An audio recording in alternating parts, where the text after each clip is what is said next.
네, 먼저 새누리당 상황 보겠습니다. 김무성 대표, 더 큰 정치를 하겠다. 용꿈을 꾼다고 스스로 밝히게 된 김무성 대표인데요. 자, 오늘은 PK 지역 낙동강 벨트 사수에 나섰습니다. 저희가 그 장면 하나씩 점검해 보겠고, 같이 이제 경쟁을 해야 되겠죠. 오세훈, 김무성 두 사람의 지지율도 점검해 봅니다. 먼저 PK 사수 작전에선 김무성 대표 영상 보겠습니다. 한국전쟁 당시 우리 국민과 군이 낙동강 전선을 목숨을 걸고 사수했기 때문에 존재할 수 있었습니다. 창원부터 부산, 울산으로 이어지는 낙동강 벨트에 모두 새누리당 깃발이 휘날리도록 함으로써 PK의 자존심을 세우도록 하겠습니다. 낙동강 강바람이 치마폭을 스치며 우리 강계원을 대선으로 만들어서 새누리당의 사무총장 한번 만들어 봅시다. 여러분, 노동부 장관을 만들어서 여러 가지 문제를 갖다가 해결해야 되지 않겠습니까, 여러분? 해야 되지야 너를 줘라. 키도 비슷하고 덩치도 비슷합니다. 김무성이가 왔습니다. 낙동강 강바람이 앞가슴을 헤치며 저보다 연습 더 잘하는 김태화가 와 있기 때문에 저는 이 정도 끝내도록 하겠습니다. 해야 되리야 삿대를 쳐라. 네, 지금 보셨던 건데 낙동강 벨트인데 천성격 차장, 이게 어디를 말하는 겁니까? 일단 이제 여러 군데 지역이 있는데요. 부산에서 울산에서 이제 부산 쪽으로 내려오는 낙동강을 따라서 거기에 이제 지역구가 배치가 되어 있는데 부산 북서구, 북강서갑, 사상, 사하갑, 영도, 남구을, 뭐 이런 김해 이런 지역들이 낙동강 벨트로 이제 그 주위에 지역구가 있다 보니까 낙동강 벨트로 이제 부르고 있는데 조금 이렇게 지도상에서 파란색으로 그려진 것이 낙동강, 실제 흐르는 강물이고, 그렇습니다. 어제는 이제 낙동강의 동안, 오늘은 서안을 두루 다니면서 선거를 펼쳤군요. 이 과거 박정희 전 대통령 시절에는 이게 굉장히 야당세가 강했던 지역인데 YS가 이제 3당 통합을 합당을 하면서 이게 이제 여당의 텃밭 지역으로 바뀌었습니다. 근데 또 노무현 전 대통령의 등장으로 다시 또 야권 성향이 강해진 지역으로 왔다 갔다 투표 성향이 이제 왔다 갔다 하게 됐는데 지금은 낙동강 벨트로 부르지만 또 과거엔 또 친노 벨트로 불리기도 했었던. 그래서 지난번 19대 총선에서는 사상의 문재인, 사흘의 조경태, 김해갑의 민홍철 이렇게 3명의 야당 후보가 당선이 되면서 낙동강 벨트가 굉장히 중요한 지역으로 떠오르게 됐습니다. 근데 지금 아까 나보다 연설 잘하는 김태호 최고위원이 왔으니 난 좀 그만하겠다 했는데 좀 건강이 안 좋아졌나요? 병원 입원했다는 얘기가 뭐예요? 최근 김무성 대표가 공식 선거운동 개막하고 닷새 동안에 무려 44곳의 유세를 다니다 보니까 이제 몸에 병이 났습니다.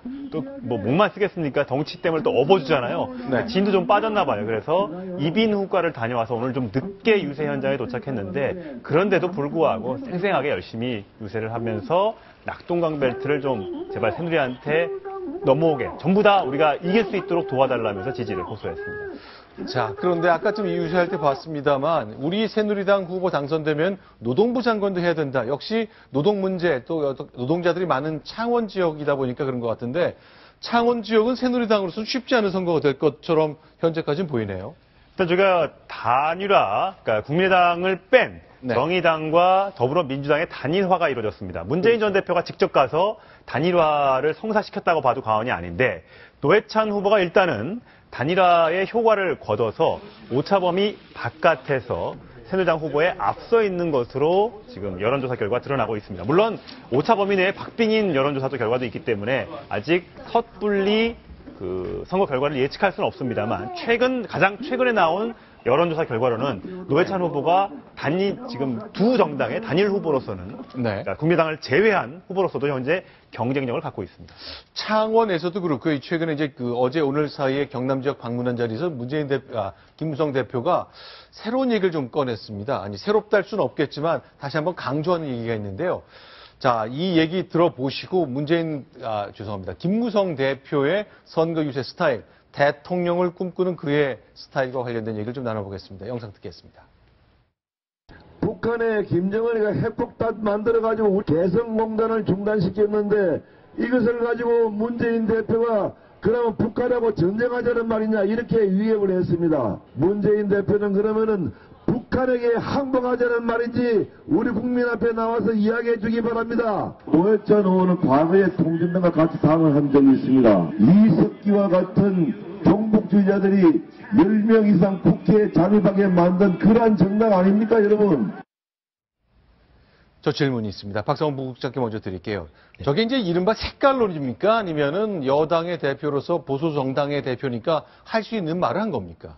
자, 지금 이제 그 낙동강 벨트의 말하자면 전세가 치열해지다 보니까 네. 전통적인 그 어떤 대북 정책, 사실 대북 정책도 총선에서 중요한 어떤 선택지를 할 것인가 안보 정책에 관해서는 제기할 수는 있지만 네. 지금 자칫하면 과유불급이 될 수 있죠. 네. 지금 개성공단 문제에 대한 정책, 야당의 정책을 비판할 수 있습니다. 네. 여당으로서. 그리고 어떤 안보 앞에서 북한의 결국 투항하자는 얘기냐까지도 할 수 있는데 네. 저게 지금 나오지 않았습니다만 뭐 이런 정당은 존재해서는 안 된다라든지 네. 또 이런 후보는 뭐 있어서는 안 된다든지 네. 이런 얘기가 자칫하면 어떤 안보 정책이나 외교안보 정책 또 정책에 관해서 다른 의견을 내는 야당의 존재 자체를 부인할 수 있는 네. 어떤 자칫하면 그야말로 과거에 구태연한 어떤 여당의 색깔론으로 회귀하는 듯한 느낌을 주는 데까지 일부 나가는 소지가 있어서 저런 부분은 굉장히 신중하고 정교한 그런 정책적 논쟁이 돼야 되겠다. 네. 그런 걱정을 좀 해봅니다.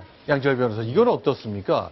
저 오늘 김해을 지역 유세하다가 얘기한 건데 더불어민주당을 이제 공격하는 얘기인데 공천자 가운데 31%가 운동권 세력이다. 뭐 운동권이 뭘 의미하는지는 설명 안 했습니다만 이런 것들도 연장선에서 봐야 되는 겁니까? 그렇죠. 이제 저게 이제 과거의 어떤 행태라든가 이런 부분들에서 야권 내에서도 이런 부분을 개혁을 해나간다라는 목소리가 있다 보니까 네. 거기에서 더 추가적으로 해서 그거를 어떻게 보면은 약점으로 이렇게 잡고 말하는 부분인데 네. 지적을 하신 것 같이 저 부분을 야당이 자체적으로 내부적인 비판을 통해서 국민들에게 접근하는 부분과 또 이거를 계속해서 한때 뭐 색깔 논제나 이런 부분으로 여권이 어느 정도 효과를 얻었다고 해서 계속 그 부분만을 늘어지게 되면은 오히려 또 국민들의 피로감 같은 것도 들 수도 있을 것 같거든요. 네. 저 부분 지금 와서도 또 거론하고 얘기를 하는 부분이 과연 네. 도움이 될지 어쩔지는 좀 미지수일 수도 있죠. 네.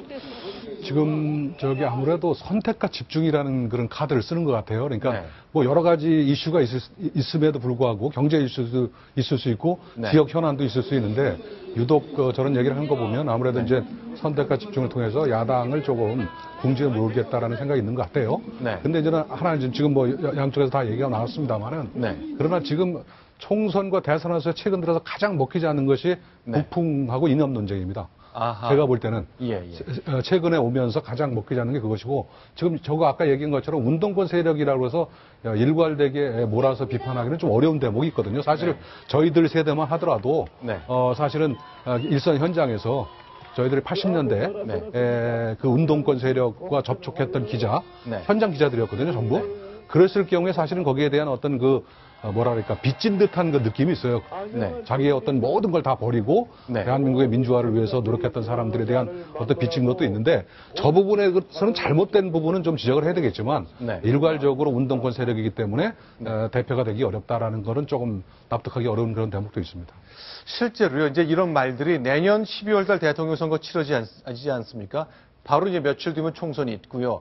자, 김무성 대표 얘기를 다시 한번 정리해 보겠습니다. 이렇게 현장에서 치열하게 선거 유세를 하고 있습니다만 역시 자신의 대통령 도전 의사를 간접적으로 밝혔습니다. 그 음성 들어보고 김무성의 이야기 계속 이어가 보겠습니다.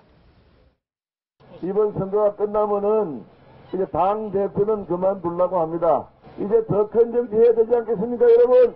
이번에 당선되면은 육선 의원으로서 대한민국 정치를 대표하는 정치인으로서 우리나라 발전을 위해서 많은 일을 하겠지만은 약속을 드립니다.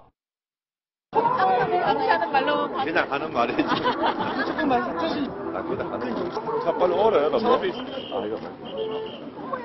차 빨리 불러. 미안합니다. 저희는 이제는 방송에서 많이 봐가지고요. 정치인들의 화법 굉장히 익숙해지는데, 박상부 국장. 네. 야, 그냥 하는 말이지. 네. 그냥 하는 말 아니지 않습니까? 아니, 누가 봐도 그냥 하는 말이라고 할 수 없는 것이 네. 여당 대표가 자신의 정치적 생명이 걸린 총선이라고 하는 자기 지역 구민들에게 네. 자기 이후의 행보를 밝히는 워딩이 그 이후에 더 큰 정치다. 여당 대표 이후에 더 큰 정치는 뭐가 있겠습니까? 딱 하나 대권 도전밖에 더 있겠습니까? 그 부분을 분명히 사실 하는 얘기인데 기자들한테 이제 좀 알아서 쓰라 이런 얘기죠. 자, 지난주에 또 이런 일이 있었습니다. 이제 관훈클럽 토론에 나와서 김무성 대표가 얘기했는데 책을 쓰는 문제를 얘기했습니다. 책 쓰고 자신의 회고록, 자서전을 쓰는 일, 정책을 담은 책 쓰는 일이 왜 중요하냐면요. 이 대화 속에 담겨 있습니다. 들어보겠습니다.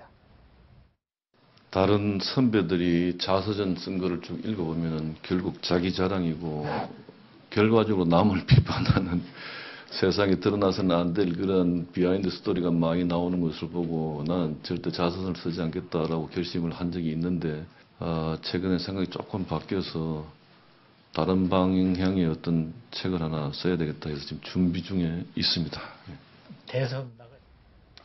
자, 지금 말이 잠깐 끊겼는데 대통령 선거 나가는 분들은 다 책 한 권 쓰시던데요라고 저 관훈클럽 총무인 현장에 제가 있었거든요. 아, 그 자리에 계셨죠? 예, 있었는데 네. 있었는데 바로 그때 당시에 가장 큰 기사거리는 역시 네. 총선 그만둔 다음에 승패와 관계없이 변화하고 있습니다. 대표 자리에 놓겠다라는 것이었고, 네. 그래 저기는 나오지 않았는데 그 패널들이 계속해서 물어봤어요. 그럼 당신이 도대체 네. 대선에 나올 의사가 있느냐 그러더니 총선 중에 대선 얘기하기 좀 그렇다고 자꾸 네. 말을 이제 피했어요. 네. 그래서 말을 바꿔가지고 뭐라냐면 당신이 그러면 왜 다른 사람보다 대선에 나올 만한 장점이 뭐냐고 생각하느냐. 그랬을 때 이제 했던 얘기가 네. 뭐냐면 그래도 5선이나 국회의원 했고 여기저기 그래도 경험도 많이 쌓고 그런 면에서 나는 큰 꿈을 꿔봐도 되지 않느냐는 생각을 해본 적이 있다. 라는 식으로 얘기를 해서 할 말을 다 했습니다, 사실은.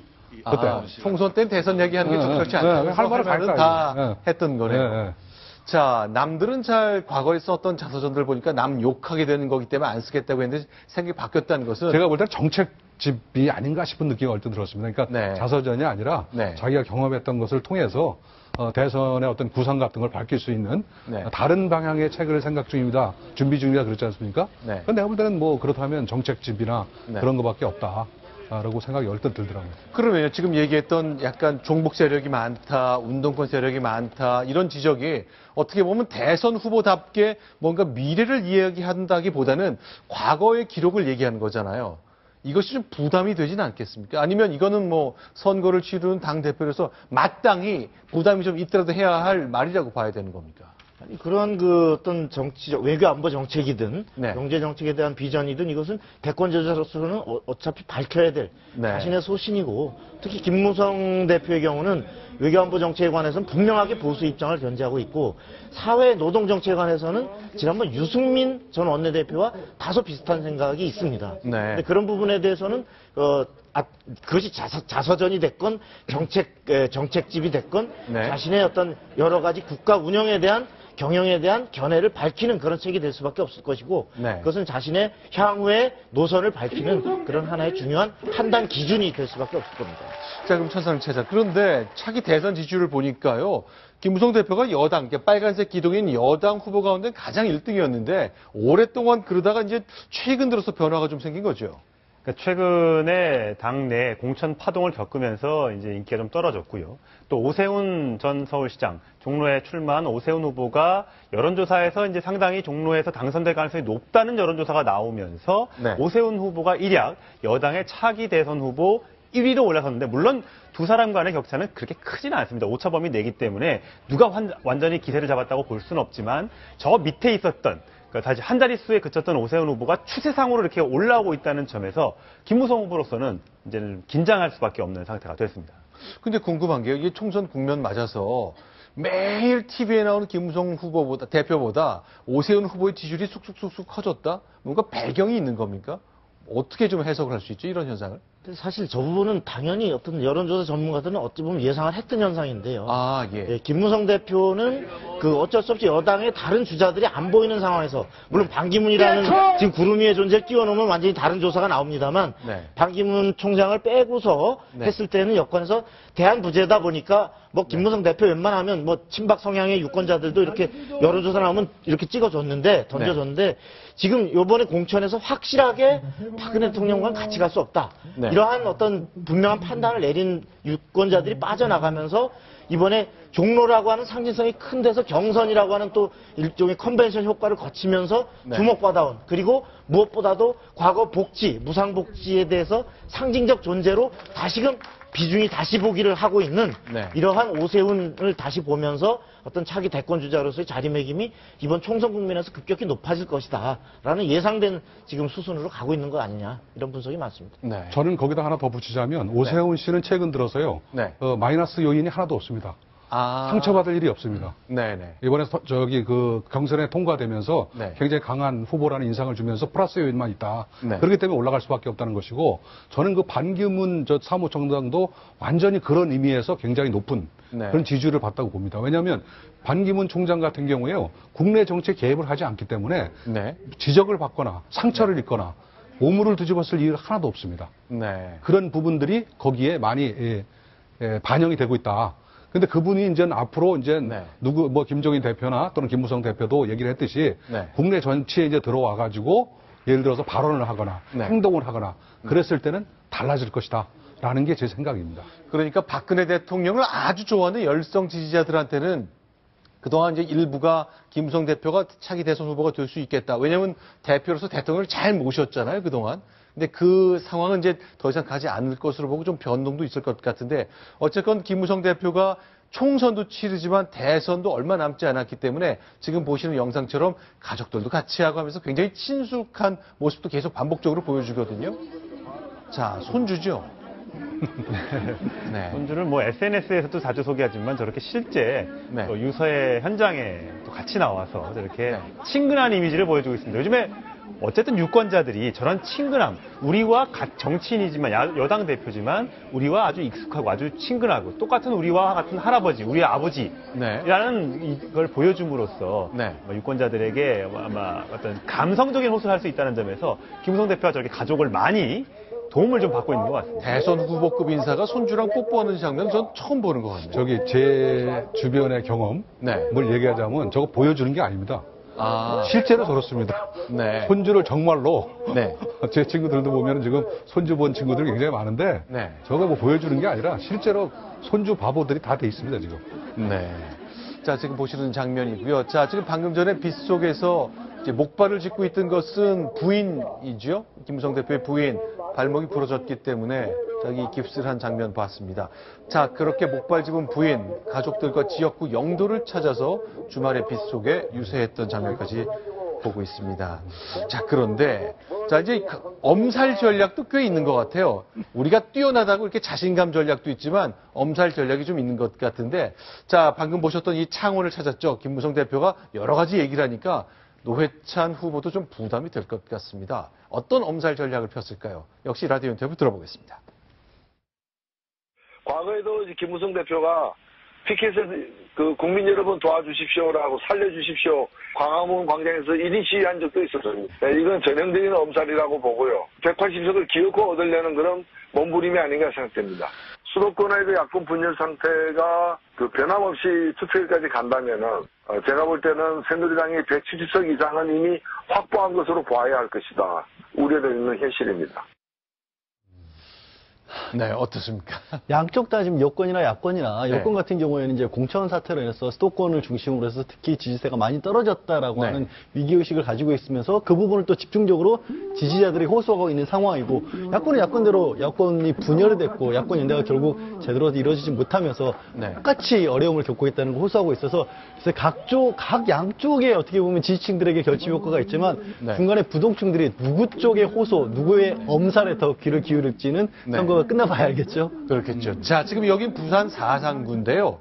자, 이제 새누리당 지도부들이 얼마나 국민들 앞에 연기력이 뛰어난가의 사례로 많이 거론되는 건데, 손수조 후보 응원하자고 친박, 비박 나눠서 그렇게 싸웠던 두 사람들이 어제 같이 이제 뭐 목마도 태워주고 그랬잖아요. 그런데 여기는 어쨌건 새누리당 후보가 많이 떨어지는 걸로 여론조사 결과는 나오고 있네요. 저희 문재인 전 대표의 지역구지 않습니까? 네. 저번에 이제 손수조 후보를 이기고 문재인 전 대표가 당선이 됐었는데 이번에 네. 이제 불출마를 하면서 배재정 후보의 선대위원장을 맡아서 지금 문재인 대표가 활약하고 있지만 네. 배재정 의원의 현재 지지도가 이제 손수조 후보하고 굉장히 비슷하게 나옵니다. 근데 저기는 야권 분열이 아니라 네. 여권이 분열한 거죠. 왜냐하면 장제원 후보가 새누리당의 공천 신청에 떨어지면서 떨어져 나가서 무소속으로 출마를 했기 때문에 여권 분열로 인해서 지금 사실 야권 후보가 반사 이익을 노려도 될까 말까인데 워낙 무소속으로 나간 장제원 후보가 현재 잘 나가고 있어서 네. 여기는 단일화가 원한다 해도 쉽지 않은 상태가 됐습니다.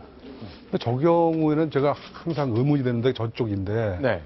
지금 왜 저기를 손수저 의원한테 여성 우선 지역구로 했는지 네. 이렇게 아주 뛰어난 그런 저기 후보가 있다면 네. 최소한 경선이라도 해가지고 네. 한쪽에 나와서 저기 안정적으로 네. 당선될 수 있도록 해주는 게 당의 저건데 네. 왜 여성적으로 해가지고 저 장제원 의원을 18대 의원을 배제했는지가 참 의문이더라고요. 그게 아마 장제원 의원이 이상득 전 국회부의장, 그러니까 이명박 대통령의 친형과 아주 가까운 글쎄, 인연이기 때문에 그러니까 잘못됐다는 그런 저건데. 그런 것들이 아마 그 저기 사상구가 아시다시피 네. 장성만 씨가 대학을 만든 동서대학교가 있는 네. 곳이고 네. 저 장제원 씨는 동서대학교 장성만 그 전 부의장의 차남이거든요. 18대 때 했고 그 다음에 대학이 있고 그래서 엄청나게 거기 지역구가 강한 데인데 그런 사람을 배제해놓고 그냥 몰아주세요 여성 우선 지역이다 이렇게 얘기하는 것이 과연 정당한지 처음부터 좀 의문이 들었습니다. 사실. 자, 지금 보시는 장면이요. 장성만 전 국회 부의장인데 장제원 후보의 부친이죠.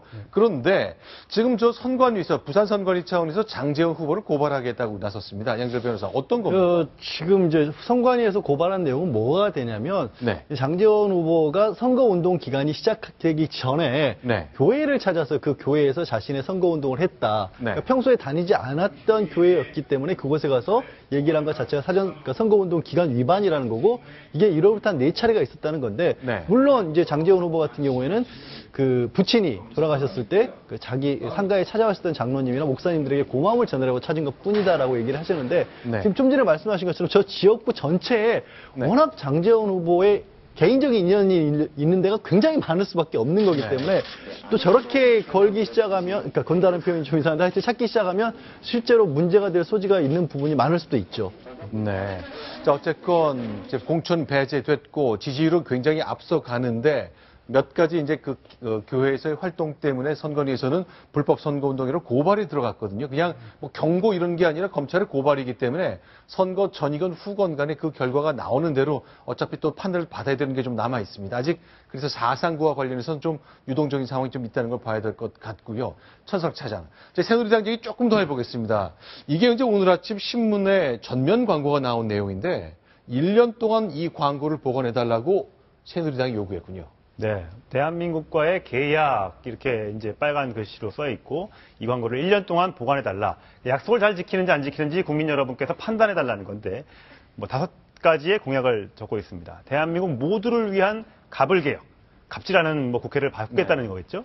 상속자의 나라에서 혁신가의 나라로 만들기 위한 일자리 규제 개혁. 자, 이렇게 5가지에 대해서 이렇게 약속을 하고 1년간 지키겠다 그랬는데 문제는 이거 만약 우리가 안 지키면 첫 해 동안의 세비 뭐 1억 원이 좀 넘을 텐데 다 반납하겠다고 약속하는 사람이 생겼다는 거죠. 그렇습니다. 그래서 오늘 조금 전에 확인해 보니까 한 50명 정도가 사인을 했다고 합니다. 개별적으로. 네. 의원들과 원외 인사 그리고 비례대표 후보까지 네. 한 50명 정도가 계약서에 사인을 했고 조금 더 늘려나갈 계획이라고 하는데 이게 근데 법적인 효력이 있는지는 잘 모르겠습니다. 일단 그 새누리당에서는 어떤 정치적인 계약이라고 얘기를 합니다. 그렇기 때문에 이게 나중에 지키지 않는다고 해서 네. 어떤 처벌을 할 수 있는지는 잘 모르겠습니다만 네. 이게 해놓고 만약에 또 안 지킨다면 역시 쯧쯧쯧 이런 얘기가 나오지 않을까 싶습니다. 그러니까 국민들이 정치인들이 선거 때 한 약속을 안 지킨다는 것 이걸 잘 이해하는 것 같고 그다음 당비 반납, 그러니까 세비 반납과 같은 구체적인 피해를 우리가 볼 각오를 하겠다는 것으로 어필이 된다고 생각을 했던 것 같은데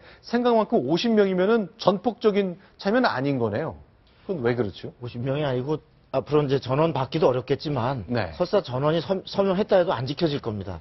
아, 그건 어떻게 이렇게 우리가 4년 전에 네. 2012년 새누리당이 그때 뭐 비대위원장 박근혜 비대위원장 해서 엄청 그때 개혁한다면서 네. 2012년 총선 공약을 내놓은 것 중에 의원 특권 내려놓기가 있습니다. 네. 그 내용 중에는 예를 들어 회기 중 불출석하고 그러면 세비를 지급하지 않는다, 반납한다 등등 해서 이거 실제로 국회의원의 개인들의 특권을 포기하겠다는 많은 그 약속을 내놨는데 그 특권 포기 약속도 안 지킨 그러한 정치권이다. 물론 이건 야당도 마찬가지고요. 네. 근데 이러한 기본적인 자신들의 특권에 대한 약속도 안 지켰는데 아까 저런 그 공약, 가불개혁 이것이 성사됐다 안 됐다 뭘 갖고 판단하죠? 아, 우리는 시도는 했다라고 설명할 가능성이 많다. 그럼요. 그 우기고 얼마든지 빠져나가고 네. 실제 그래서 지켰느니 안 지켰느니부터가 검증이 어려운 것이고 네. 더구나 그것의 불이행에 대한 대가로 아까 스스로가 불이익을 감하겠다는 건 이미 우리가 과거에 수많은 그 거짓말을 당해봤기 때문에 네. 저것은 저는 지켜지지 않을 것이다 이렇게 봅니다. 저는 지켜지지 않을 거라고 저도 동의하는데 아, 동의하십니까? 네, 동의하는데 그럼에도 불구하고 네. 돈 다 받아내가지고 네. 복지 기간이라도 주도록 네. 언론이 감시할 필요가 있다. 아하. 왜냐하면 저런 약속을 그냥 1년 후에 아무런 검증 과정 없이 네. 없었던 일로 하는 것보다는 반드시 챙겨서 물론 법적으로는 기속력이 없다 하더라도 네. 그걸 들이밀고 돈 받아서 저 복지 기간이라도 내도록 해주는 게 네. 앞으로 저런 약속을 할 때 더 신중하게 네. 한 번 약속은 더 지키도록 하는 것이 아닐까 생각합니다. 그러면 제가 아이디어를 제시하고 싶으신 게 네. 채널A 차원에서요. 언론사가 네. 저건 일방적인 약속이잖아요. 그렇죠. 언론사가 직접 약속의 상대방이 돼서 우리가 새누리당이 저걸 안 지켜주시면 우리가 받아서 국민 여러분께 드리겠습니다 하고 도장이 2개 들어간 네. 계약서를 하나 만들면 어떨까요? 아, 이거 법리적으로 이제 단단한 계약서 그렇습니다. 된다는 얘기를 해주셨네요. 그렇다면 아마 굉장히 저쪽에서 상대방이 네. 긴장할 거로 보입니다. 야, 현재 50명이 도장을 찍었다는데, 자, 50명만 찍을 게 아니라 채널A처럼 하나 딱 언론사가 그렇죠. 상대방이 된다고 하면 도장 개수가 늘까요, 줄까요? 취소하는 사람이 나타납니다. 자, 1년 뒤 내년 5월 말에 보통 임기가 끝나기 때문에 2017년 6월 1일쯤 되면 임기 시작 1년입니다. 과연 이번에 서명하신 분들 이 5가지 담대한 공약 얼마나 지키셨을지 또 얼마나 지키도록 그 변화에 주도를 하셨는지 점검하겠는데 저희 숙제입니다. 반드시 확인해 보겠습니다. 자, 다음 소식 넘어가겠습니다. 세 번째 소식입니다.